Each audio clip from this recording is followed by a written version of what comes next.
같이 함께 기도하겠습니다. 주님, 오늘 이 아침에 우리를 불러주시고 또 예배의 자리 가운데 나와서 예배하게 하신 주님의 은혜에 감사합니다. 특별히 주님, 우리가 대림절 주님을 기다리는 마음으로 이 자리에, 이 예배의 자리에 나왔습니다. 우리 한 사람 한 사람 영혼의 갈급함을 아시고 또 상황을 주님만이 아시오니 우리 가운데 함께하여 주시고 주의 은혜를 더하여 주시옵소서. 아버지 하나님, 정말 우리가 구할 것이 주님의 은혜뿐이 없습니다. 아버지, 오늘 이 아침에 주님의 은혜로 우리를 채워주십시오. 또한 우리가 주님의 말씀을 들을 때, 또 말씀을 선포할 때 주님께서 우리의 삶 가운데 들려주시고자 하는 그 말씀만이 선포될 수 있도록, 또 우리의 영혼 가운데 들려왔을 때 그 말씀을 외면하는 것이 아니라 그 말씀대로 살아갈 수 있는 힘과 능력, 은혜 허락하여 주시옵소서. 감사합니다. 예수님의 이름으로 기도하였습니다. 아멘. 죄송합니다. 오늘 말씀 함께 봅니다. 오늘 말씀은 누가복음 3장 15절에서 17절의 말씀입니다. 누가복음 3장 15절에서 17절의 말씀이에요. 그렇게 길지 않은 말씀인데요. 우리 15절에서 17절까지의 말씀을 우리 한 목소리로 좀 읽었으면 좋겠습니다. 우리 다 같이 한번 읽겠습니다. 시작. 백성들이 바라고 기다림으로 모든 사람들이 요한을 혹 그리스도신가 심중에 생각하니 요한이 모든 사람에게 대답하여 이르되 나는 물로 너희에게 세례를 베풀거니와 나보다 능력이 많으신 이가 오시나니 나는 그의 신발끈을 풀기도 감당하지 못하겠노라. 그는 성령과 불로 너희에게 세례를 베푸실 것이요 손에 키를 들고 자기의 타작마당을 정하게 하사 알곡은 모아 곳간에 들이고 쭉정이는 꺼지지 않는 불에 태우시리라. 아멘. 네, 제 펜이 아니고요. 죄송합니다. 제가 기침하는 거 보고. 네, 여러분,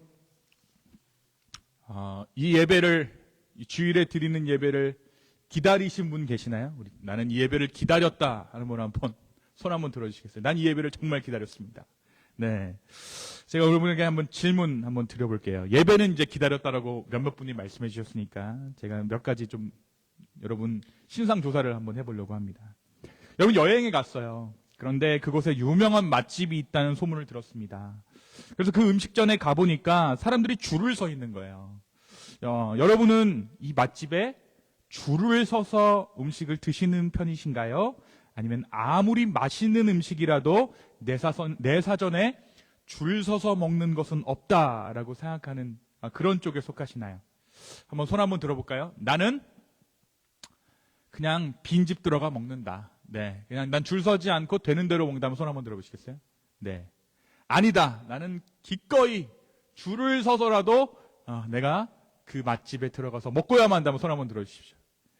네, 다행히도 우리 그 교회에는 부부간의 의견을 같이 하시는 분들이 많네요. 이게 부부간의 의견이 다르면 보통 싸우거든요. 네. 한 사람은 기다리고 한 사람은 먹자. 네. 이러면 힘든데 부부끼리 표가 갈리는 것 같아요. 여러분, 그런데 제 경험상 줄 서서 들어가는 식당에서 음식을 드셨던 분들 중에 나 괜히 줄 서서 먹었어 라고 말씀하시는 분들은 못 본 것 같아요. 줄 서서 드신 분들 중에는 웬만하면 기다린 게 아까워서라도 그래, 맛있게 먹었어. 그리고 어떻게 합니까?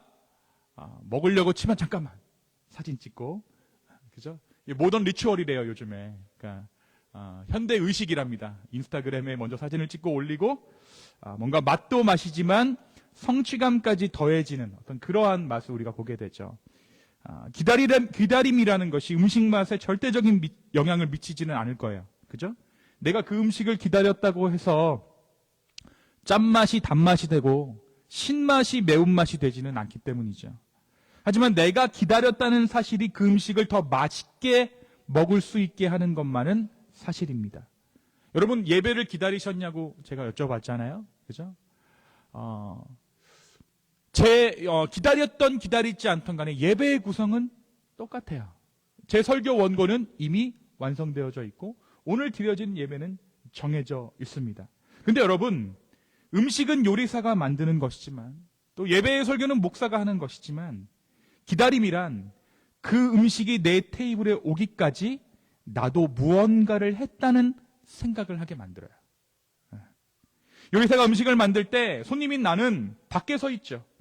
소금통을 건네지도 않았고 후추통을 건네지도 않고 단지 밖에서 기다렸을 뿐이지만 내가 기다렸다라는 그 사실이 그 사실은 그 음식이 내게로 오기까지 나도 뭔가를 했다.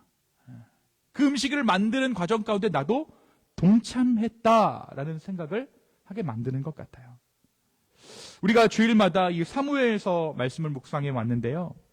근데 오늘은 예수님께서 오셨던 이 성탄을 기다리는 대림절 절기를 맞아서 예수님에 대한 이야기를 여러분과 함께 좀 나누기를 원합니다. 대림절, 기대할 때예요. 대기할 때 대입니다. 기다림의 절기죠. 예수님께서 이 땅에 오신 성탄절을 기준으로 성탄절 전 4번의 주일에 거친 절기가 대림절입니다. 오늘 밝힌 3번째 촛불의 이름이 뭐라고요? 기쁨의 초예요. 기쁨의 초. 대림이라는 뜻은 도착, 나타남이라는 뜻을 갖고 있어요. 이 대림절에는 4개의 촛불을 밝히게 되는데요. 바로 소망, 사랑, 기쁨, 그리고 평화라는 초를 우리가 이 대림절 주일을 통해 밝히게 됩니다. 그리고 이 대림절 초 중앙에는 어떤 초가 있습니까? 흰색 초가 있죠. 이 흰색 초는 예수 그리스도를 의미해요. 마침내 이 땅에 오신 예수 그리스도를 기념하면서 우리 또한 초를 밝히며 동참하는 거죠. 그분을 기다리는 거예요. 이렇듯 대림절은 기다림의 절기입니다. 기다림의 절기.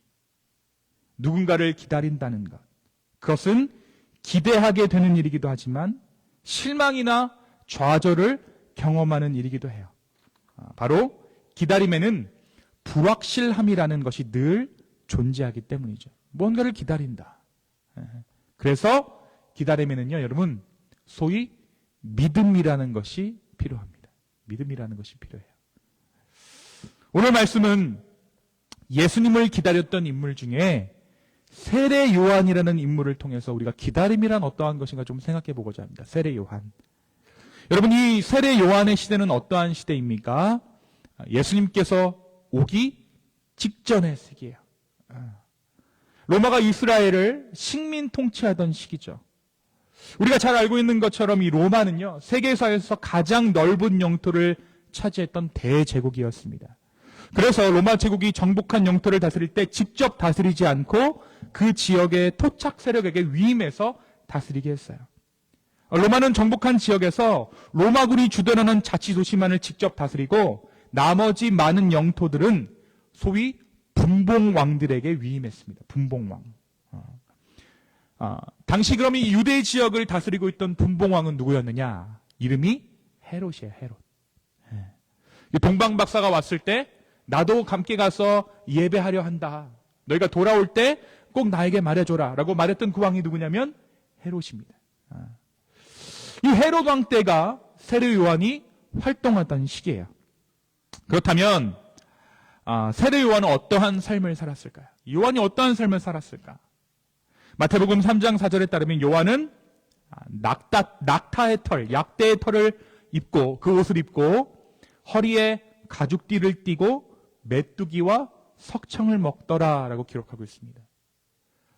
소위 웰빙의 시대에 살고 있는 우리는 이 세례 요한을 보고 잘 살았나 보다. 가죽옷 입고 웰빙 푸드를 먹고 야생꿀을 먹고 메뚜기를 먹다니, 무려 메뚜기를 먹다니, 이렇게 생각하실 수 있지만 사실은 그것이 아니죠. 이 요한은요, 광야에서 살았던 사람이에요. 광야. 당시에도 일반적인 것은 아니었습니다. 당시에도 일반적인 사람들은 옷을 지어 입었고 음식도 조리해서 먹었죠. 그런데 요한은 야생의 것을 그대로 이용해 옷을 지어 입고 심지어 음식까지도 자연의 것을 그대로 먹었다는 것을 우리가 알 수 있어요. 그가 당시에 살던 사람들과는 사뭇 다른 삶의 방식을 가지고 살았다라고 우리가 짐작해 볼 수 있는 거예요. 우리가 삶을 이야기할 때 여러분 의식주를 이야기하죠. 그런데 우리가 그 사람이 어떤 사람인가, 그 사람이 어떠한 것에 관심을 두는 사람인가를 알아보게 되는 중요한 부분이 의입니다. 의. 옷이에요. 옷. 그 사람이 어디서 살고 무엇을 먹는가 하는 것은 관계가 어느 정도 진행된 다음에 파악할 수 있는 거잖아요. 그죠? 근데 이 옷차림은 어때요? 대번에 그 사람이 어떠한 사람인가를 드러내주죠. 그렇죠? 사람들이 그래서 변장을 하거나 분장을 할 때 옷을 바꿔 입는 이유가 바로 이러한 이유 때문일 것입니다. 그렇다면 낙타 옷을 입고 가죽띠를 띤 세례 요한을 우리가 보았을 때 이 세례 요한을 어떠한 사람으로 우리가 좀 생각해 볼 수 있을까요? 이 요한은 어떤 사람이었을까? 한번 유추해 보자고. 오늘 만약에 예배의 자리에 세례 요한의 용모를 한 사람이 나타났다. 그럼 우리가 막 머리에서 온갖 생각을 다 할 거 아니에요. 저 사람이 어떻게 해서 여기까지 오게 될지부터 시작해서 막 자라라락 생각을 할 텐데 이런 것들을 좀 잘 보는 정옥 집사님이 저한테 말씀하실지도 몰라요. 목사님, 저분은 어떻게 해서 여기 오시게 됐대요? 뭔가 충분히 의문을 품을 만한, 그렇죠? 그래서 좀 경계할 만한 그런 사람의 용모예요. 근데 한 가지 분명한 것은 이 사람이 사회에 잘 적응하는 사람일까요? 사회 부적응한 사람일까요? 사회 부적응자죠. 세상에는 관심이 없는 사람인 것이 분명합니다. 관심이 없거나 둘 중에 하나겠죠. 관심이 없거나 초월했거나. 이 세상에 살고 있지만 그의 관심은 세상에서 무언가를 이루어내거나 무언가를 얻는 것이 그의 목적이 아니라는 것을 우리는 요한의 용모를 통해 알 수 있게 될 것입니다. 그런데 중요한 것이 있어요. 중요한 것은 하나님의 말씀이 다른 누군가가 아니라 누구에게 임했다고요? 요한에게 임했다고요. 하나님의 말씀이 요한과 함께 했다라는 것이죠. 이와 같은 사실 우리가 조금 더 면밀하게 들여다봐야 할 이유가 있습니다. 당시 시대가 헤롯 왕 때라고 말씀드렸죠. 근데 이 헤롯 왕이 한 일이 무엇인가 하면 무려 예루살렘 성전을 재건축하는 일을 했어요. 예루살렘 성전을. 이 예루살렘 성전은 바벨론 포로 시기 때 파괴됐다가 페르시아의 허락으로 인해서 고레스 왕 칙령에 의해서 다시 이 사람들이 지어 올리게 됩니다. 이 성전을 스룹바벨 성전이라고 불러요. 그러니까 두 번째 성전입니다. 솔로몬 성전이 무너지고 스룹바벨 성전이 섰어요. 그런데 이 말씀이 건축되어질 때 어떠한 일이 있었다고 하면 나이 많은 사람들은 솔로몬의 성전의 영광을 알았던 나이 많은 사람들은 그 성전이 서는 것을 보고 울었고 젊은 사람들은 이제서야 우리 가운데 성전이 선다라고 감격의 눈물을 흘렸다라고 말씀이 기록하고 있습니다. 어떻게 보면 그러니까 1세대들에게는 초라했던 그러나 명분상 성전이기에 많은 사람들이 기대했던 성전이 바로 이 제2성전, 이 스룹바벨 성전이죠. 그런데 이 헤롯 왕 때에 솔로몬 성전보다 초라한 규모였던 이 제2성전을 아예 뜯어고치고 초호합한 성전으로 증축한 일이 일어나요. 예수님의 제자들이 묻잖아요. 거기에 이게 주눅이 들잖아요. 예수님 제자들이. 예수님이 뭐라고 말씀하시냐면 내가 저 성전을 허물고 3일 만에 다시 짓겠다. 바로 그 성전이 요 성전이에요. 헤롯 왕이 증축한 성전. 그러니까 이 헤롯이 이 성전을 증축할 때 목적이 있었겠죠. 목표가 있었겠죠. 바로 첫 번째 성전, 솔로몬의 성전의 그 위용을 다시 한번 되찾고자 했던 것이 이 헤롯 왕의 성전의 목적이었어요. 그러니까 여러분, 헤롯은 당시에 종교적으로 굉장한 입지를 다지고 있었던 그런 왕이었다는 것입니다. 당시 이때는 소위 종교적인 지도자들이 계층을 이루어서 활약하던 시기이기도 해요. 우리가 잘 알고 있잖아요. 바리새파, 사두개파, 열심당, 서기관, 산헤드린, 제사장. 근데 여러분, 헤롯도 아니고 바리새인도 아니고 서기관도 아니고 제사장도 아닌 누구에게 하나님의 말씀이 임했다고요? 세례 요한에게 임했다. 근데 세례 요한의 용모가 어땠다고요? 낙타털을 옷을 입고 메뚜기와 석청을 먹는 그 요한에게 하나님 말씀이에요. 게다가 여러분 그때는 어떤 시대였는가? 종교적인 관심이 그 어느 때보다도 높아져 있던 시대입니다. 3장 15절 한번 볼까요? 오늘 말씀 15절입니다. 15절 한번 보겠습니다. 자, 백성들이 바라고 기다림으로. 자, 백성들이 바라고 기다린다. 누구를 바라고 기다리고 있는 것이죠? 예수님. 좀 더 정확히는 누구예요? 예수님이라는 걸 모르죠, 이 사람들은. 뭐를 기다리고 있었을까요? 네? 정답이 나온 것 같아요. 메시아를 기다리고 있었어요, 메시아. 왜요? 로마가 다스리고 있잖아요. 로마의 압제 가운데 있잖아요. 그러니까 자신들을 구원해 줄, 이 압제 가운데 건져내 줄, 그래서 다시 한번 유대 왕국을 세울 만한 제2의 다윗, 제2의 모세를 기다리고 있다는 거예요. 소위 이것을 어려운 말로 메시아 대망 사상이라고 얘기합니다. 그러니까 당시 유대인은 이 메시아 대망 사상이 휩쓸고 있었어요. 그래서 종교적으로 힘있던 사람들이나 민중들 또한 그 능력을 인정했던 어떤 그 예루살렘 성전을 증축했던 왕실의 사람들 중에 하나님의 말씀이 임한 것이 아니라 들판에서 세상의 그 무엇에 가치를 두지 않고 살아갔던 세례 요한에게 하나님의 말씀이 임했다는 사실을 우리가 꼭 한번 생각해 봐야 돼요.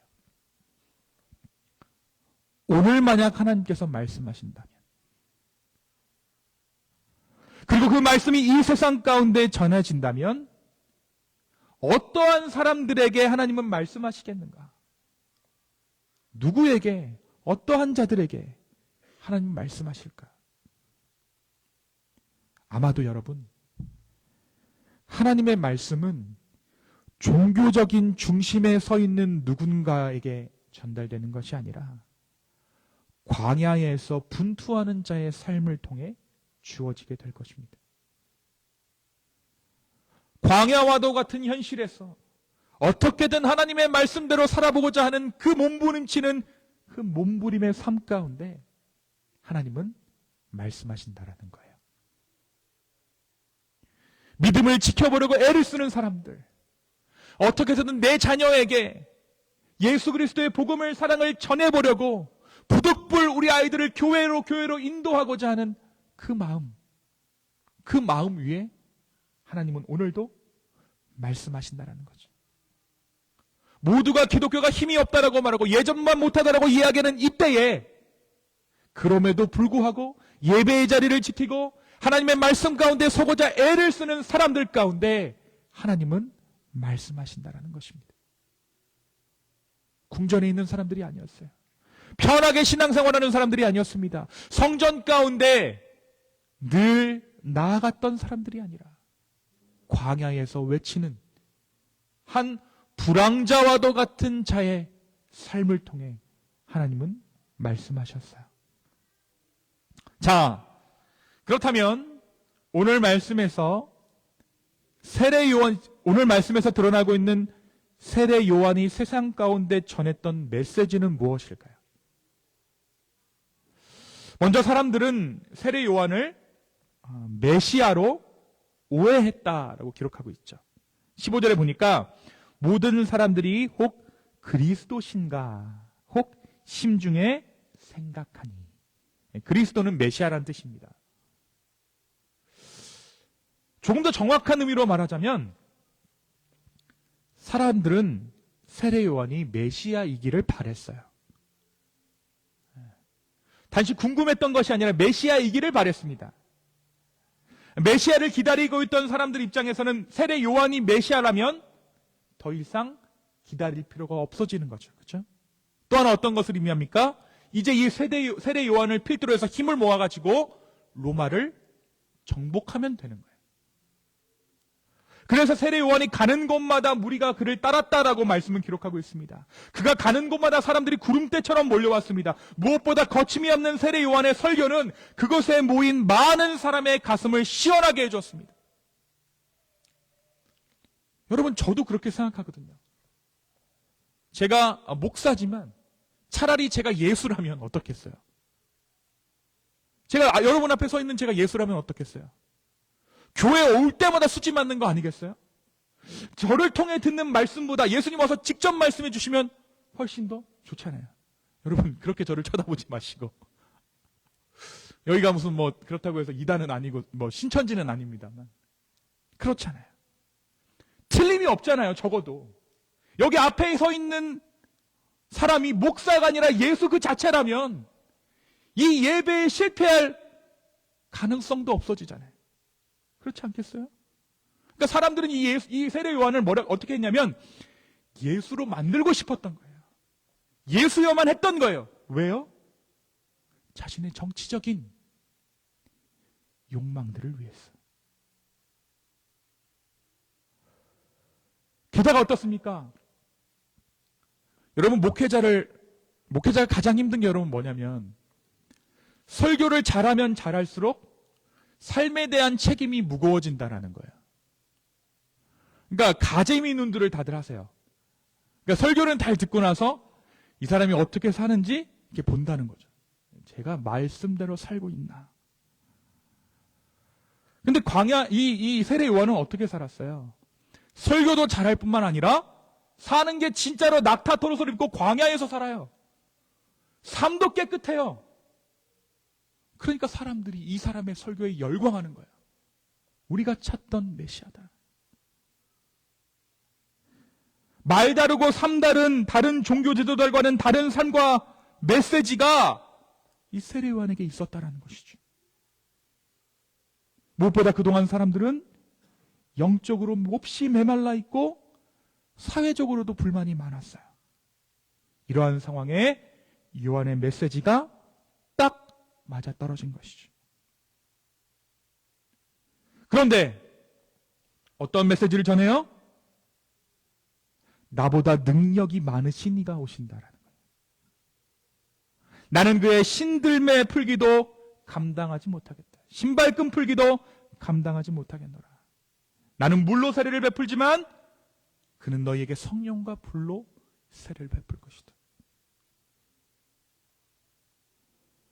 나보다 더 큰 이가 오신다. 나는 여기서 물로 세례를 베풀지만 너희에게 이것은 단지 그 세례의 모조품일 뿐이다.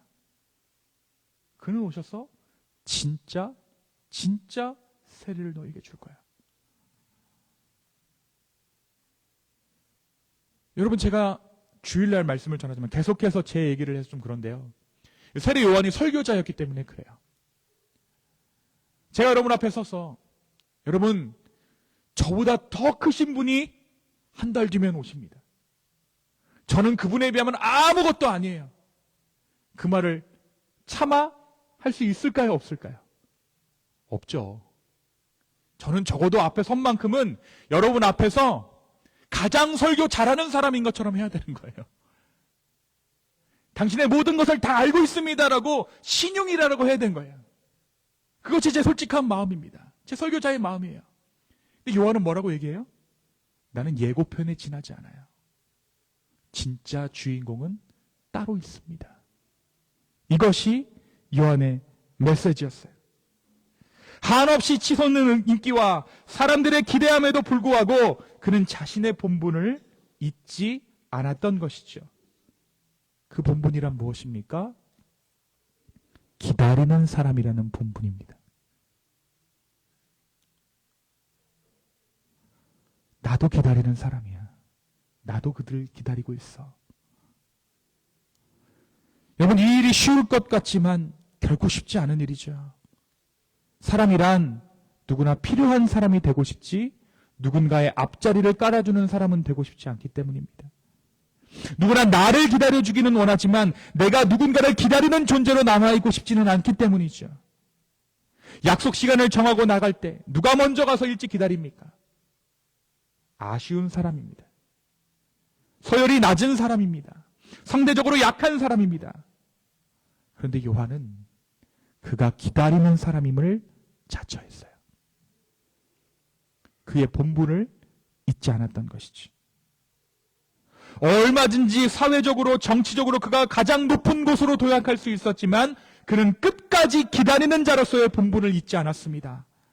예수님을 이용해서 높은 자리로 도약할 수 있는 찬스를 살리지 않았다는 거예요. 그리고 나서 메시지를 전합니다. 회개하라, 천국이 가까이 왔다. Repent, the kingdom is near. 여러분, 회개란 무엇입니까? 너 죄인이지? 너의 죄를 자백해. 그리고 돌이켜. 해오던 것을 멈추고 새로운 방향을 향해 나아가는 것이 회개입니다.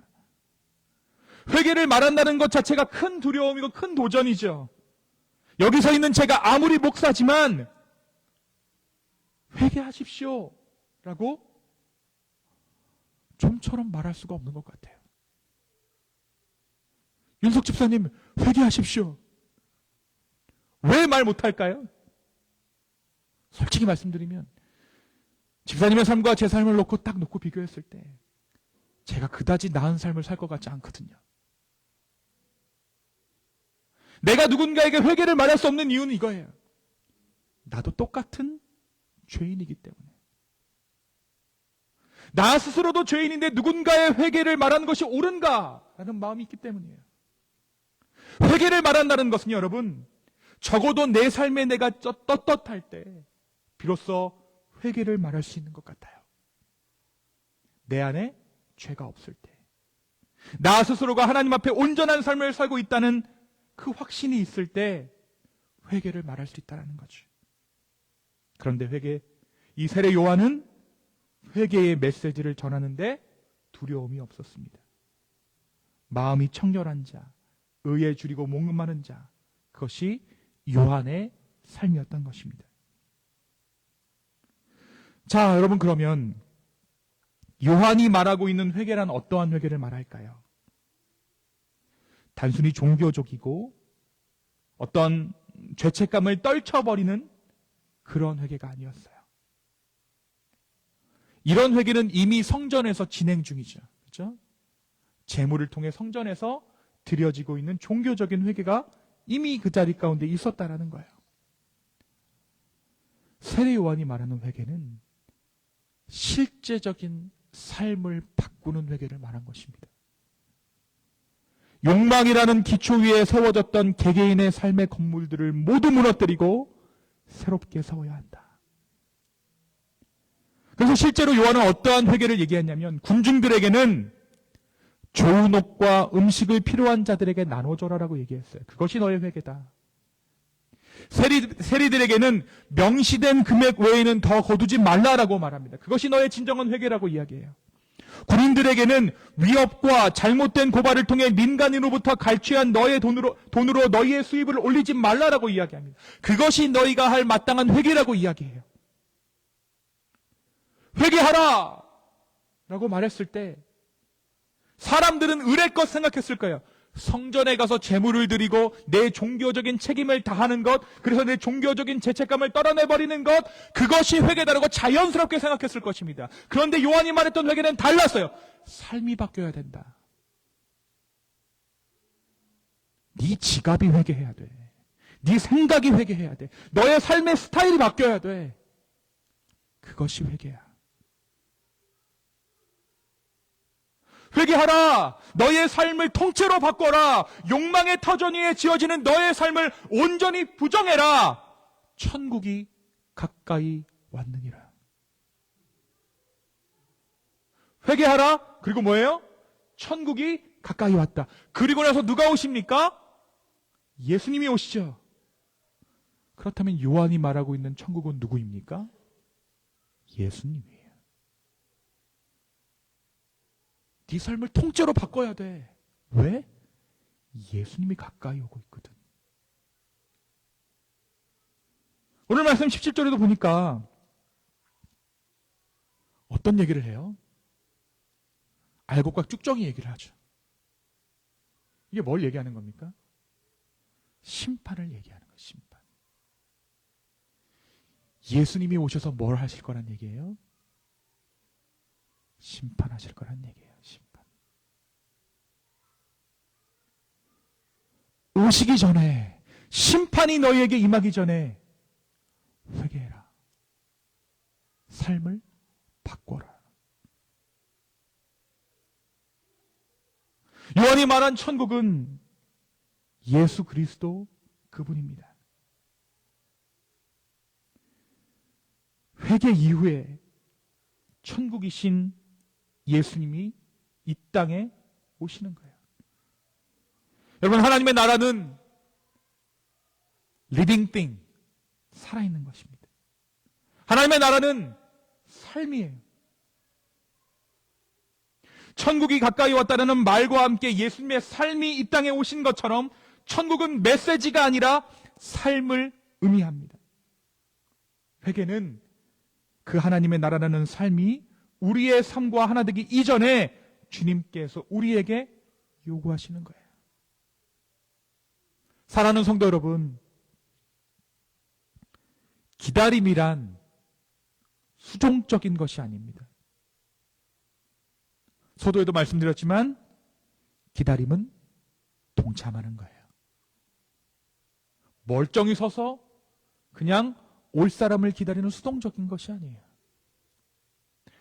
말씀드렸죠. 음식점에서 음식을 기다릴 때 내가 뭐 한다고요? 함께 그 음식을 만드는 것 같은 느낌이 들잖아요. 그렇죠? 그래서 그 음식을 받아들었을 때 더 맛있는 것처럼 여겨지는 것처럼 예수님을 기다리는 것도 멀쩡히 서서 아무것도 하지 않고 기다리는 것이 아니라 회개함을 통해 예수님의 오심과 동행하는 것입니다. 동참하는 것입니다.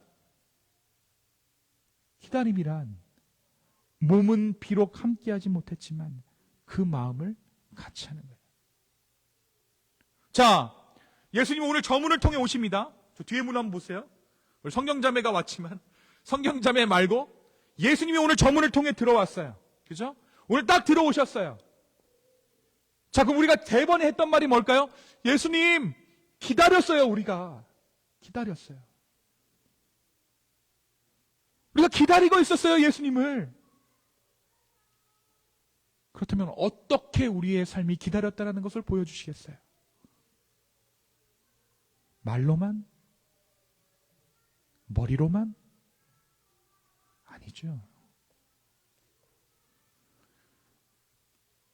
예수님, 내가 예수님을 기다려서 이러한 삶을 살았어요.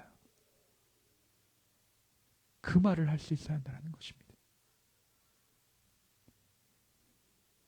그제야 우리는 예수님께 말씀드릴 수 있는 거예요. 예수님, 내가 당신을 얼마나 기다렸는 줄 아세요? 내가 정말 주님을 기다려왔어요.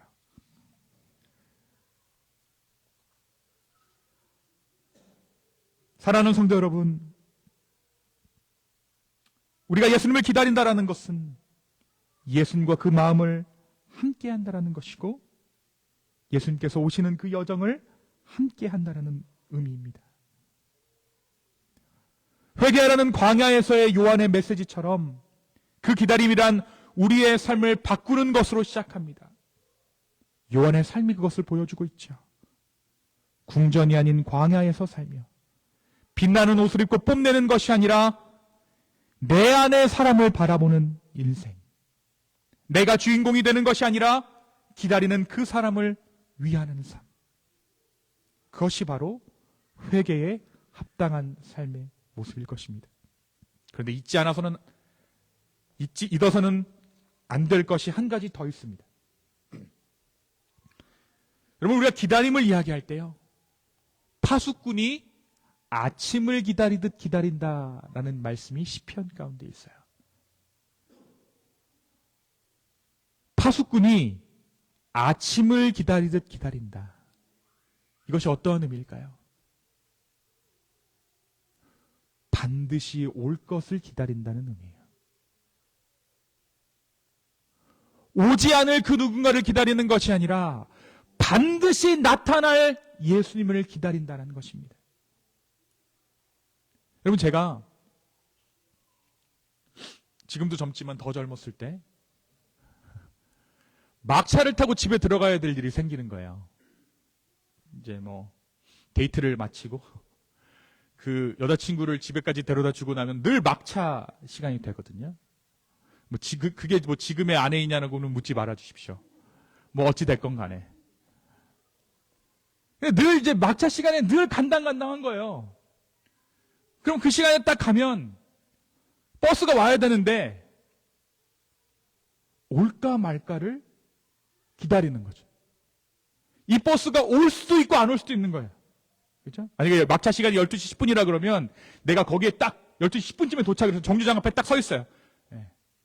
그럼 그 버스가 올지 말지 기다리는 거예요. 그럼 여러분 15분이 되면 어떤 마음이 들겠어요? 갔구나 이거 안 오겠구나. 근데 17분이 됐을 때 그 버스가 나타나는 거예요. 왜? 조금씩 뒤로 밀리는 거죠. 버스 시간이. 제 마음 가운데 어떤 마음이 있어요? 오지 않을 것을 기대하는 마음이 있었잖아요. 그렇죠? 저는 그래서 실제로 거기서 걸어가려고 그랬어요. 집에. 왜? 안 올 게 뻔하니까. 그런데요, 여러분, 예수님을 기다리는 건 다르다는 거예요. 예수님을 기다리는 것은 반드시 올 것을 기다리는 것입니다. 올지 안 올지 모르겠어 라고 기다리는 것이 아니라, 이 촛불을 밝히는 것도 그렇습니다. 오지 않을 예수님을 기다리는 것이 아니라 반드시 오실 예수님을 우리가 기다리고 있는 거예요. 반드시 오실 예수님이시기에 오늘 우리는 우리의 삶을 돌이킬 수 있습니다. 이 기다림의 절기, 이 대림절에 기다리는 자로서 우리의 삶을 돌아봅니다. 이기적인 모습은 없었는지, 다른 사람을 이용하려는 마음은 없었는지, 내 목적, 내 계획을 이루기 위해 앞만 보며 달려오지는 않았는지, 그리고 회개합니다. 돌이킵니다. 그리고 가까이 오신 그분을 맞이할 것을 준비합니다. 이 대림절 기간 회개함으로 주님 오실 길을 평탄케 하는 저와 여러분 되기를 예수님의 이름으로 축원합니다. 이 시간 함께 기도하시겠습니다.